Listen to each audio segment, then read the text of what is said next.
Start with the name of Allah, who is most kind and most merciful.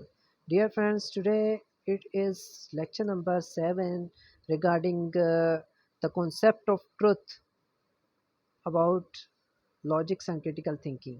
Right? तो आज हम जो है इस कॉन्सेप्ट ऑफ ट्रुथ के बारे में पढ़ेंगे, जो कि लॉजिक्स एंड क्रिटिकल थिंकिंग का ही एक पार्ट है, और हम इसको डिस्कस करते हैं। ये उसी सब्जेक्ट का एक कॉन्सेप्ट है, तो इसको हमने डिस्कस करना है। लेट मी डिस्कस के कॉन्सेप्ट ऑफ ट्रुथ क्या है। अब यहाँ पे क्या कह रहा है कि the statement is truth when it agrees with reality.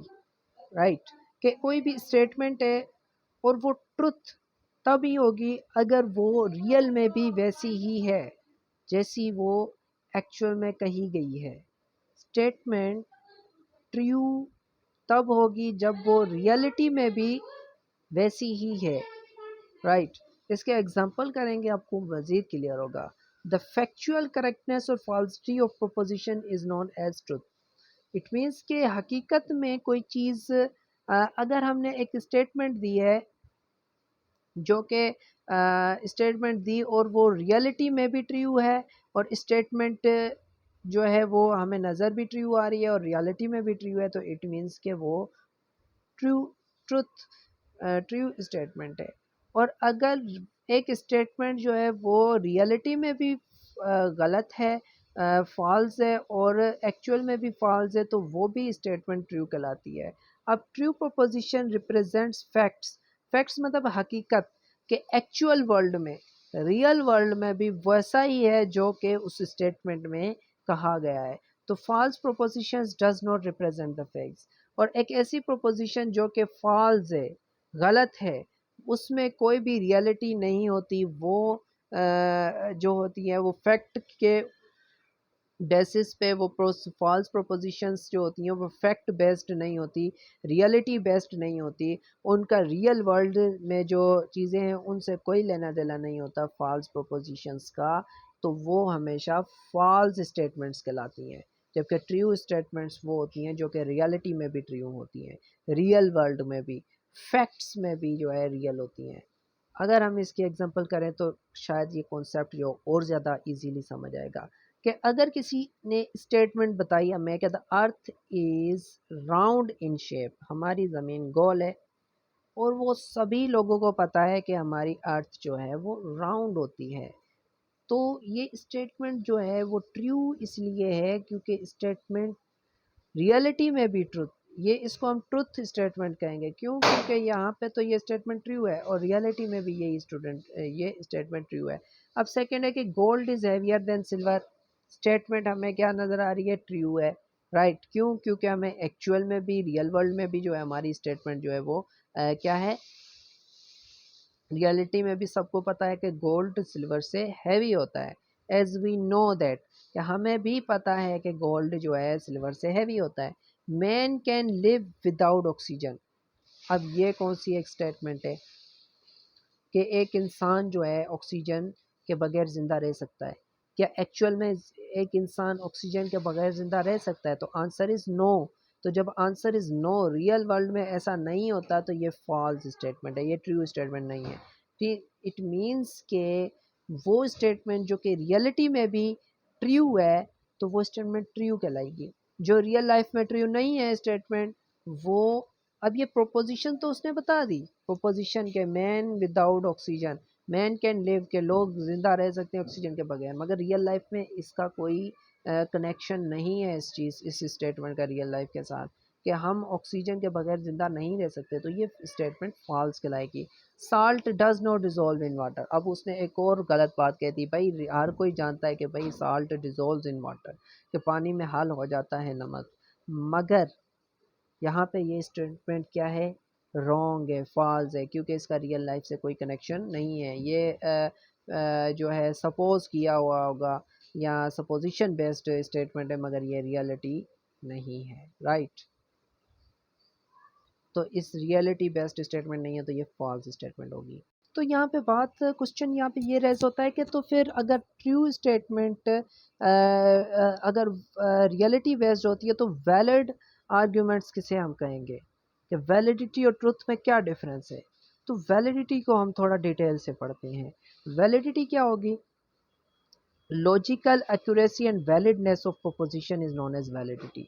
कि एक प्रोपोजिशन जो हमने स्टेटमेंट बनाई है वो उसमें कोई मिस्टेक ना हो, वो लॉजिकली एक्यूरेट हो, राइट, और वैलिड हो प्रोपोजिशन, तो वो उसे हम कहते हैं कि वो जो प्रोपोजिशन है, वो जो स्टेटमेंट है वो वैलिड है।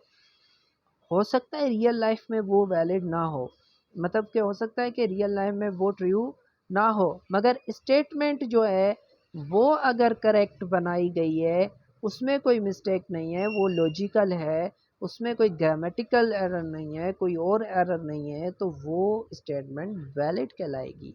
अब हम इसको देखते हैं एग्जांपल के साथ। प्रीवियस वीडियो में भी हमने वैलिडिटी और इनवैलिडिटी को डिटेल में पढ़ा था। इनवैलिड आर्गुमेंट तो वो होते हैं जो के on the basis of conclusion premises की बेस पे, जो ऐसी स्टेटमेंट जो कि प्रीमिसेस की बेस पे कंक्लूजन अगर ड्रा ना किया गया हो, प्रीमिसेस की बेस पे कंक्लूजन ड्रा ना किया गया हो, तो उसको हम कहते हैं कि वो आर्गुमेंट से इनवैलिड कहलाते हैं। तो यहाँ पे बात आ रही है वैलिडिटी और ट्रू आर्गुमेंट की, तो हम वैलिडिटी और ट्रू आर्गुमेंट्स को ही फोकस करेंगे। तो वैलिड आर्गुमेंट क्या होता है कि if the premises provide the sufficient evidence to the conclusion, अगर प्रीमिसेस सपोर्ट कर रहा है कंक्लूजन को, या प्रीमिसेस हमारा जो कंक्लूजन है वो प्रीमिसेस की बेस पे निकाला गया है, कंक्लूजन प्रीमिसेस की बेस पे निकाला गया है, तो वो वैलिड आर्गुमेंट होगा। प्रीवियस डेफिनेशन में भी हमने यही पढ़ा था, राइट। या उसको सपोर्ट कर रहा है या एविडेंस प्रोवाइड कर रहा है। अगर ट्रुथ के साथ उसको कंपेयर करें तो डेफिनेशन ये बनेगी कि if the premises provides the sufficient evidence to the conclusion, मतलब ये कि कंक्लूजन की बेस पे प्रीमिसेस जो हैं, प्रीमिसेस की बेस पे कंक्लूजन ड्रा हुआ है, and the facts are incorrect in real life, मतलब ये कि रियल लाइफ में वो ट्रू है या फॉल्स है डजेंट मैटर, मगर कंक्लूजन जो है वो प्रीमिसेस की बेस पे जो भी निकला है वो ट्रू होगा, डजेंट मैटर कि वो रियल लाइफ में उसका कोई कनेक्शन है कि नहीं है रियल लाइफ से। तो इसकी एक एग्जांपल देखते हैं तो आपको मज़ीद इसको जो है क्लियर हो जाएगा। अब वो कहता है कि आर्ग्यूमेंट्स कैन बी,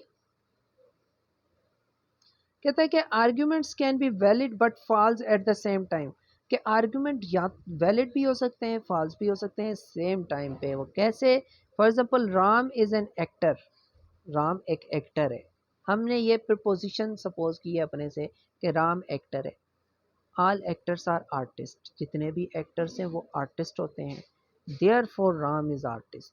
अब देखा जाए तो जो कंक्लूजन ड्रा हुआ है वो प्रीमिसेस की बेस पे ही कंक्लूजन ड्रा हुआ है, मगर this is valid argument, argument valid है। ट्रू है कि नहीं इसका कुछ कह नहीं सकते। However not compulsory that argument is true in its real life, मतलब कि राम जो है, हमने पहले कहा प्रीमाइज 1 में कि राम एक्टर है। अब रियल लाइफ में वो हो भी सकता है, नहीं भी हो सकता, तो हम इसको ट्रू स्टेटमेंट नहीं कहेंगे, राइट। अलबत्ता इसको वैलिड स्टेटमेंट कहेंगे। ऑल एक्टर्स आर आर्टिस्ट, हमने कहा जितने भी एक्टर्स हैं वो आर्टिस्ट होते हैं, तो इसलिए राम भी एक आर्टिस्ट है। मगर रियल लाइफ की बात करें तो वो आर्टिस्ट हो भी सकता है, नहीं भी हो सकता, राइट। तो इट मीन्स के ट्रूथ के साथ इसका कोई कनेक्शन नहीं है, अलबत्ता ये वैलिड स्टेटमेंट है, राइट। अगर हम इसको छोड़ के अगर वो सन की बात करें कि या फिर अर्थ की बात करें, द अर्थ इज़ राउंड, तो भाई वो तो उसको तो कोई भी झुटला नहीं सकता कि अर्थ इज़ राउंड, कि ज़मीन तो गोल है, सबको पता है कि अर्थ क्या है, अर्थ राउंड है, गोल है, राइट। अगर अर्थ राउंड है, सबको पता है रियल लाइफ में भी और स्टेटमेंट में भी कहा गया है कि अर्थ राउंड है, तो ऐसा आर्गुमेंट होगा ट्रू। बट यहाँ पे राम इज़ एक्टर, हो भी सकता है रियल लाइफ में, नहीं भी हो सकता। इट मीन्स कि ये क्या है, वैलिड आर्गुमेंट तो है मगर ट्रू नहीं है। ट्रू का कुछ कह नहीं सकते, हो भी सकता है, नहीं भी हो सकता, राइट। तो आई होप सो ये कि आपको ये कॉन्सेप्ट क्लियर हुआ होगा। अच्छा, एक छोटे से कॉन्सेप्ट जो कि हम अभी डिस्कस करने लगे हैं, इसके बाद इस वीडियो को भी एंड करते हैं, तो आपका ज़्यादा टाइम नहीं लगेगा। हमें पता है कि कंक्लूजन किसकी बेस पे निकाला जाता है, प्राइमरी प्रीमाइज के बेस पे और सेकेंडरी प्रीमाइज की बेस पे, राइट। तो प्राइमरी प्रीमाइज क्या होता है कि दीज आर मेजर प्रीमाइज, ठीक हो गया। प्राइमरी प्रीमाइसेस जितने भी होते हैं वो मेजर प्रीमाइस होते हैं, राइट, स्ट्रांगली सपोर्ट कर रहे होते हैं कंक्लूजन को। और सेकेंडरी प्रीमाइस वो होते हैं जो कि कंसिस्ट ऑफ माइनर प्रीमाइस, जिसमें माइनर प्रीमाइसेस होते हैं जो कि वीकली सपोर्ट कर रहे होते हैं कंक्लूजन को। These are the statements, general होती हैं स्टेटमेंट्स, यूनिवर्सल होती हैं बाय नेचर। ठीक है, जनरल या यूनिवर्सल एक ही चीज़ है कि सब के बारे, ऐसी स्टेटमेंट जिसमें सब के बारे में बताया गया हो। For example all man are mortal, तमाम इंसानों ने मरना है, तो ये जनरल स्टेटमेंट है, इसको हम मेजर प्रीमाइस कहेंगे। अगर ये कहा गया हो कि अली इज़ मॉर्टल, अली ने एक दिन मरना है, तो एक स्पेसिफिक बात कही गई है एक बंदे के बारे में, तो वो क्या होगी, वो होगी हमारी माइनर प्रीमाइस। और माइनर प्रीमाइस को हम क्या कहते हैं, सेकेंडरी प्रीमाइस भी कहते हैं। यहाँ पे नीचे लिखा भी हुआ है all man are mortal, Socrates is a man, तो पहले उसने ऑल मैन का कहा तो वो क्या होगा, मेजर प्रीमाइस होगा। और फिर नीचे उसने कहा सुकरात is man, Sukrat is man मतलब कि उसने स्पेसिफिक बात की, तो वो माइनर की तरफ मूव कर रहा है, मेजर से माइनर। तो पहले मेजर प्रीमाइस जो ऑल मैन तमाम आदमियों की बात कही गई है, तो वो क्या होगी, मेजर प्रीमाइस। और नीचे सेकेंडली प्रीमाइस जो है सुकरात के बारे में, एक बंदे के बारे में कहा गया है, वो स्पेसिफिक बात की है उसने, तो वो माइनर प्रीमाइस होगी। और फिर थर्ड पे आता है conclusion, definitely you know about it. So I hope so that you have well understood this lecture and all these concepts. If you have understood these concepts clearly, तो आप मेरे channel को लाइक करें, subscribe करें, और comment section में comment ज़रूर करें ताकि हमें और ज़्यादा मोटिवेशन हासिल हो, हम और वीडियोज़ आपके लिए बना सकें। इस अब तक के लिए दीजिए इजाज़त। ओके, अल्लाह हाफिज़, टेक केयर।